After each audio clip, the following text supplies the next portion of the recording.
ሰላምና ጤና ለእናንተ ይሁን። ውድና የተከበራችሁ ተመልካቾቻችን እንደምን አምሽታችኋል? እነሆ የጥቅምት 21 ቀን 2018 ዓ.ም የአርባ አመሻሽ መረጃዎቻችንን ሰብስበን ወደ እናንተ መተናል። ቻናሉን ሰብስክራይብ በማድረግ ቤተሰብ እንደሆኑ እየጋበዝን ወደ መረጃዎቹ እናልፋለን። መንግስት ለአርሲው ግድያ ይቅርታ እንዲጠይቅና ካሳ እንዲከፍል ኢሃፓ ጠየቀ። የኢትዮጵያ ህዝባዊ አብዮታዊ ፓርቲ ኢሃፓ ይህንን ያለው ዛሬ ጥቅምት 21 ቀን 2018 ዓ.ም ባወጣው መግለጫ ነው። ፓርቲው በመግለጫው በኦሮሚያ ክልል በምስራቅ አርሲ ዞን አስተዳደር ጥቅምት 14 ቀን 2018 ዓ.ም ሌሊት ላይ በጉናና በመርቲ ወረዳዎች 17 ንጹሃን፣ ጥቅምት 17 ቀን 2018 ሌሊት በሸርካ ወረዳ 3 ንጹሃን፣ ጥቅምት 18 ቀን 2018 ዓ.ም ሌሊት በሆንቆሎ ዋቢ ወረዳ 5 ንጹሃን በድምሩ 25 የኢትዮጵያ ኦርቶዶክስ ተዋሕዶ እምነት ተከታይ ምዕመናን በአሰቃቂ ሁኔታ ተገድለዋል ብሏል። ኢሃፓ በምዕመኑ ላይ የተፈጸመው ግድያና አካላዊ ጉዳትን አውግዞ መንግስት ተጠያቂነቱን እንዲያምንና ወንጀሉን የፈጸሙት አካላት በአስቸኳይ ለፍርድ እንዲቀርቡ አሳስቧል። ለደረሰው ግድያና አካላዊ ጉዳት የተሰማውን ሐዘን የገለጸው ፓርቲው መንግስት ይቅርታ እንዲጠይቅና አስፈላጊውን ያለውን ካሳ ለሚመለከታቸው ሁሉ እንዲከፍል ጠይቋል። የፓርቲው መግለጫ ሲቀጥል ጉዳት ከደረሰባቸው ባለፈ የእምነቱ ተከታዮች የእስልምና ተከታዮች ላይ ለደረሱት ጉዳቶች በተመሳሳይ ይቅርታ እንዲጠይቅም አሳስቧል። ከጥቂት ዓመታት ወዲህ የተባባሱት መጠነ ሰፊ በእምነትና በዘር ልዩነት ላይ የተመሰረቱ ግድያዎች፣ አፈናዎች፣ እገታዎችና ማፈናቀሎች፣ የንብረት ንጥቂያዎችና ውድመቶች በአስቸኳይ ሊቆሙ ይገባልም ብሏል። የኢትዮጵያ ኦርቶዶክስ ተዋሕዶ ቤተክርስቲያን ቋሚ ሲኖዶስ ባወጣው መግለጫ መንግስት ዜጎችን የመኖር መብት እንዲያረጋግጥ ጠይቋል።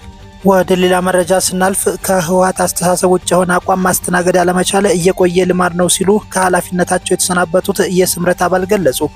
ጥቅምት 14 ቀን 2018 ዓ.ም ስምረት ባካሄደው ጉባኤ የስራ አስፈጻሚ አድርጎ ከመረጣቸው በኋላ ጥቅምት 17 ቀን 2018 ዓ.ም የስንብት ደብዳቤ ተጽፎላቸው ጥቅምት 19 2018 ዓ.ም ከኢንዱስትሪ ቢሮ ኃላፊነታቸው የተሰናበቱት ወይዘሮ አልማዝ ገብረጻድቅ ተፈጽሞብኛል ስላሉት የፍትሃዊ ተግባር ተናግረዋል። የስራ አስፈጻሚዋ ላንዳ ሪፖርት ለተባለ የዩቲዩብ ሚዲያ ቃላቸውንም ሰጥተዋል። ወይዘሮ አልማዝ ገብረጻድቅ በፊት የኮንስትራክሽን እና ከተማ ልማት ቢሮ ቀጥሎ የኢንዱስትሪ ቢሮ መራው የጊዜው አስተዳደሩ የካቢኔ አባል ሆኜ ቆይቻለሁ ይላሉ። የስራ መሰናበቻ ደብዳቤ የተጻፈው ጥቅምት 17 ቀን 2018 ዓ.ም ሲሆን እኔ ጋር የደረሰው ጥቅምት 19 ቀን 2018 ዓ.ም ነው።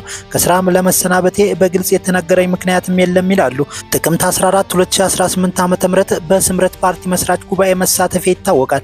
ይህን ተከትሎ ያን ቀን ምሽት ከካቢኔ የመገናኛ ፕላትፎርም እንዲወጣ ተደረገ። ይህ የተደረገው በስምረት ፓርቲ የምስረታ ጉባኤ በመሳተፌ ምክንያት እንደሆነ ግልጽ ነው ይላሉ። ከአሁን በፊት የስምረት ፓርቲ አባል የሆነችው የሲቪል ሰርቪስ ቢሮ ኃላፊ ሰብለ ካህሳይ ከኃላፊነት እንድትነሳም ተደርጓል።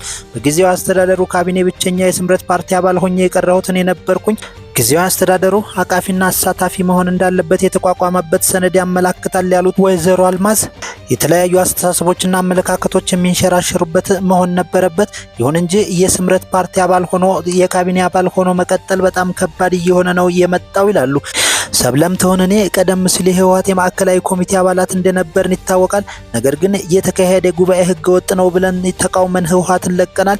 ከዚያ በኋላ ደግሞ በአቋማችን ጸንተን ስምረት ፓርቲን መስርተናል። ስለሆነም ከህወሓት አስተሳሰብ ውጭ የሆነ አቋም ማስተናገድ ያለመቻል እየቆየ ልማድ ነው ይላሉ። ሰብለ በስምረት ፓርቲ ስብሰባ በመገኘቷ ምክንያት ከስራ እንድትሰናበት ሆኗል። እኔም በኃላፊነት በቆየሁባቸው ጊዜያት ተጽዕኖዎች ነበሩብኝ። በሂደትም ከስራ እንደምሰናበት አውቅ ነበር። ሰዓቱ ደረሰና በመጨረሻም ይኸው አድርገውታል ትላለች። ከኃላፊነት እንድነሳ ከህወሓት ጽህፈት ቤት በኩል የማያቋርጥ ጫና ይደረግ ነበር። ይህ አይነት አካሄድ ትክክል አይደለም፣ ለሀገርና ለህዝብ አይጠቅምም፣ አይበጅምም በማለት ሀሳቧን አስፍራለች። ትግራይ የሁላችንም ናት። የተለያዩ አስተሳሰቦችና አመለካከቶች የሚንሸራሸሩባትና የሚስተናገዱባት መሆን አለባት። የኔ አስተሳሰብና አመለካከት ብቻ ይደመጥ የሚል አቋም ረጅም ርቀት አያራምድም። ይህ አይነት አካሄድ እጅግ አደገኛና ትግራይን ወደፊት የማያዛልቅ በመሆኑ በጋራ ልናወግዘውና ልንታገለው ይገባል በማለት ሀሳቧን አስፍራለች። ወደ ሌላ መረጃ ስናልፍ በአማራ ክልል በ3 መጠለያ ጣቢያዎች ተጠልለው የሚገኙ ተፈናቃዮች በዘላቂነት እንዲቋቋሙ ለመንግስት ጥሪ ያቀረቡ። ገዢው ብልጽግና ፓርቲ በበኩሉ ሰርቻለሁ ባለው የግንዛቤ ማስጨበጫ ስራ የእርዳታ ፈላጊዎች ቁጥር ከ27 ሚሊዮን ወደ 3 ሚሊዮን ወርዷል ብሏል። በአማራ ክልል ሰሜን ሸዋ ዞን ደብረ ብርሃን ከተማ፣ ቻይናና ወይንሸት እንዲሁም በሰሜን ጎንደር ዳባት ወረዳ የሚገኙ ተፈናቃዮች ከዕለት ደራሽ ሰብአዊ እርዳታ ባለፈ በዘላቂነት ራሳቸውን ችለው እንዲቋቋሙ ጥሪ አቅርበዋል። ለደህንነታቸው ሲባል ስማቸው አይገለጽ ያሉ በደብረ ብርሃን የሚገኙ ተፈናቃዮች መጠለያ ጣቢያዎች አንዱ በሆነው ቻይና ካምፕ እንደሚገኙ የገለጹት ተፈናቃይ እንደተናገሩት እርሳቸው በተጠለሉበት ካምፕ ብቻ ከ11 ሺህ በላይ ተፈናቃዮች ይገኛሉ። ከቀደመ ቀያቸው ተፈናቅለው መጠለያ ጣቢያ ውስጥ ከገቡም 5 ዓመታት እንዳስቆጠሩም ተናግረዋል። ከዚህ ቀደምም ድጋፍ የሚያደርጉላቸው መንግስታዊ ያልሆኑ አካላት ግብረሰናይ ድርጅቶች እና ባለሀብቶች ነበሩ ያሉት አስተያየት ሰጪው የጊዜው መርዘምን ተከትሎ ለጋሾቹ መሰልቸታቸውን ተናግረዋል። አሁን ላይ ምንም አይነት የምግብ እርዳታ እየቀረበልን አይደለም ያሉት ተፈናቃዩ ከ5 ዓመታት በፊት የተሰሩት መጠለያ ጣቢያዎችን በጊዜ ሂደት ከአገልግሎት ውጭ ለመሆን እንደተቃረቡ አስረድተዋል። በተደጋጋሚ ጉዳዩን ከማሳወቃቸው የተነሳ መሰላቸት ውስጥ እንደገቡም በምሬት ተናግረዋል። ምንም እንኳን እየነቀዘና ለምግብነት ለመዋል የሚከብድ ቢሆንም ከዚህ ቀደም 15 ኪሎ በቀሎ ይሰጣቸው እንደነበር ግን አስታውሰዋል። በዚሁ ደብረ ብርሃን ከተማ ወይንሸት እየተባለ የሚጠራው ሌላኛው የመጠለያ ጣቢያ ውስጥ የሚገኙ ተፈናቃዮችም በተመሳሳይ ከፍተኛ ችግር ውስጥ መሆናቸውን በስፍራው ተጠልለው የሚገኙ ተፈናቃዮች ተናግረዋል። በመጠለያ ጣቢያ ውስጥ ከ8000 በላይ ተፈናቃዮች እንደሚገኙ የተናገሩት አስተያየት ሰጪው እንደ ቻይና ካምፕ ሁሉ ከዚህ በፊት ይደረግላቸው የነበረው የተበላሸ በቀሎም ጭምር ከቀረበላቸው ከ2 ወር በላይ ማስቆጠሩን ገልጸዋል።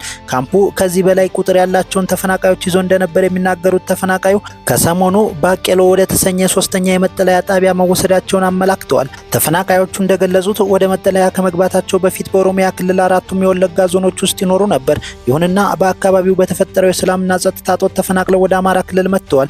በተመሳሳይ በክልሉ ሰሜን ጎንደር ዳባት ወረዳ የሚገኙና አስተያየታቸውን የሰጡ ተፈናቃይ በትግራይ ይመሩት የነበረውን ኑሯቸውን ተፈናቅለው ወደ አካባቢው መሄዳቸውን በመግለጽ በዛም ልክ እንደ ደብረ ብርሃኑ ሁሉ በርካታ ችግሮች እየገጠሟቸው መሆኑን ጠቅሰዋል። የሚቀርብላቸው በቀሎ በወፍጮ እንኳ አይፈጭልንም የሚሉት ተፈናቃዮች አልፎ አልፎም ቢሆን የውጭ ተራድኦ ድርጅቶች ብቻ ድጋፍ እየተደረገላቸው እንደሚገኝ ገልጸው ስንት ነገር የለመድን ቤት ንብረት የነበረን ሰዎች ነን ሲሉ ስለቀደመ ህይወታቸው ያወሳሉ። ካምፕ ውስጥ እርዳታ ሳይሆን የምንቋቋምበት መንገድ ነው መንግስት እንዳመቻችልን የምፈልገው ሲሉም ጥሪያቸውን አቅርበዋል። የአማራ ክልል አደጋ ስጋት ስራ አመራር ኮሚሽን የህዝብ ግንኙነት ኃላፊ በስልክ ምላሻቸውን ለማካተት የተደረገው ተደጋጋሚ ሙከራ አልተሳካም ሲል የቪኦኤ መረጃ ያመለክታል። ክቡራትና ክቡራን ተመልካቾቻችን ለዛሬ 40 አመሻሽ የነበረ መረጃ ይህንን ይመስላል። አብራችሁን ስለቆያችሁ እጅጉን አመሰገንን። ላይክ ሼር በማድረግ ቤተሰብ እንደሆኑ እየጋበዝን በዚሁ እንሰናበታችኋለን።